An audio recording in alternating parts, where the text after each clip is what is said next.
Have you ever been told you think too much? Or maybe you've caught yourself in an endless loop of what-ifs, analyzing every tiny detail of a conversation from 3 days ago. If so, you're not alone. And here is something that might surprise you. This tendency to overthink might actually be linked to your intelligence.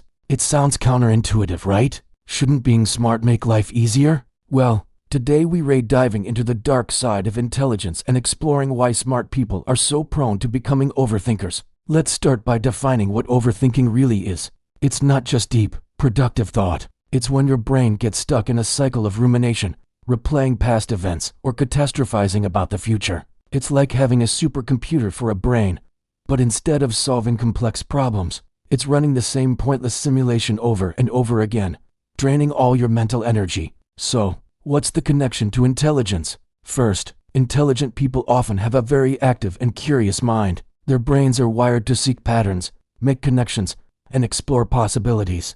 While this is fantastic for learning and problem solving, it can backfire in everyday life. A simple "see you later" from a friend can spiral into a full-blown analysis.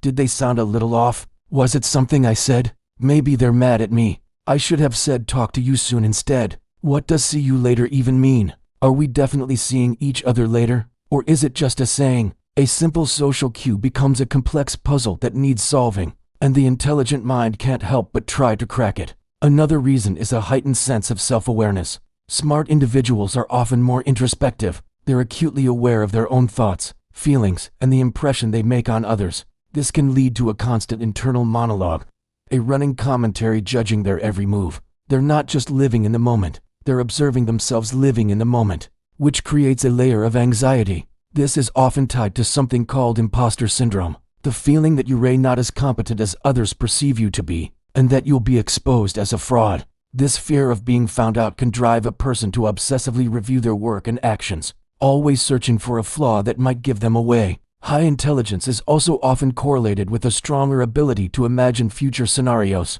a great skill for a chess player or a business strategist, right? But when applied to personal life, this can manifest as chronic worry. An intelligent person can conjure up a dozen different ways a job interview could go wrong, each one more detailed and disastrous than the last. Their brain doesn't just see one potential negative outcome. It sees an entire branching tree of catastrophic possibilities. This isn't just pessimism. It's a high-definition, surround sound production of everything that could possibly fail. Let's talk about the pressure to be right. When you're known as the smart one, there's an unspoken expectation both from others and yourself that you should always have the right answer. This can create an intense fear of making mistakes. So, when faced with a decision, even a small one like choosing a restaurant for dinner, the overthinker's mind goes into overdrive. They'll research reviews, compare menus, consider traffic patterns, and poll everyone's preferences, all in a desperate attempt to make the perfect choice. The stakes feel incredibly high because making a wrong choice feels like a failure of their core identity.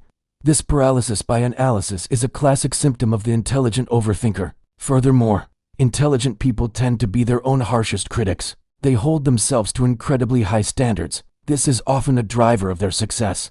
But it also means they're never satisfied.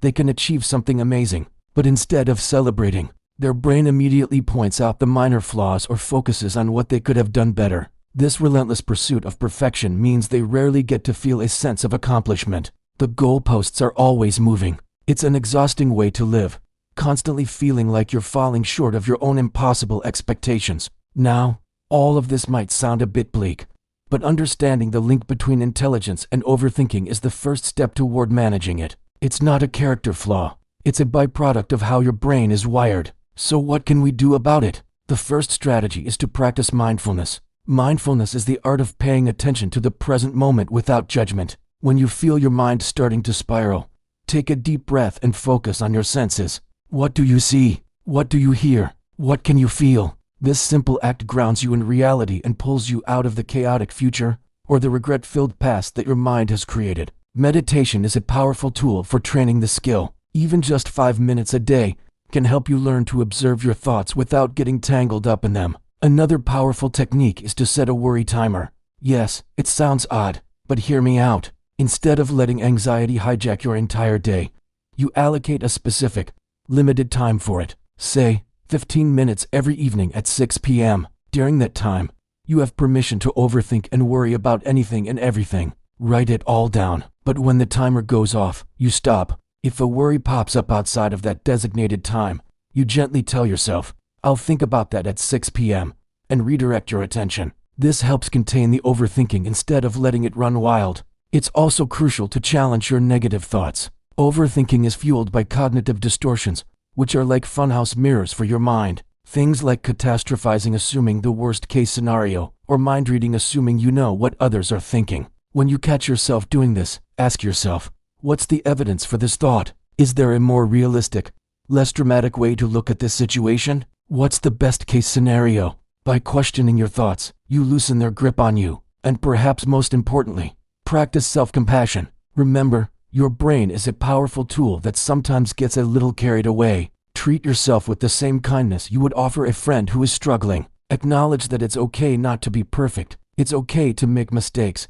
And it's okay not to have all the answers. Your worth is not defined by your flawless decision-making or your productivity. You are more than just your intelligence. If overthinking is causing you significant distress or interfering with your daily life, please consider reaching out to a mental health professional. Therapists can provide you with tailored strategies, like cognitive behavioral therapy or CBT, which is incredibly effective for managing these thought patterns. Seeking help is a sign of strength, not weakness. There's no shame in getting support to help you harness the power of your mind in a healthier way. So, if you're an overthinker, don't see it as a curse. See it as the flip side of a great gift. Your mind is powerful, creative, and capable of incredible things. The challenge is learning to be the driver, not the passenger. It's about learning to tell that brilliant, overactive brain when to work its magic and when to just relax. It takes practice, patience, and a whole lot of self-kindness. But you can learn to quiet the noise and find peace in the present moment. Thank you so much for watching. If this video resonated with you, let me know in the comments below. What are your go-to strategies for managing overthinking? And don't forget to like this video and subscribe for more content on psychology and self-improvement. See you in the next one.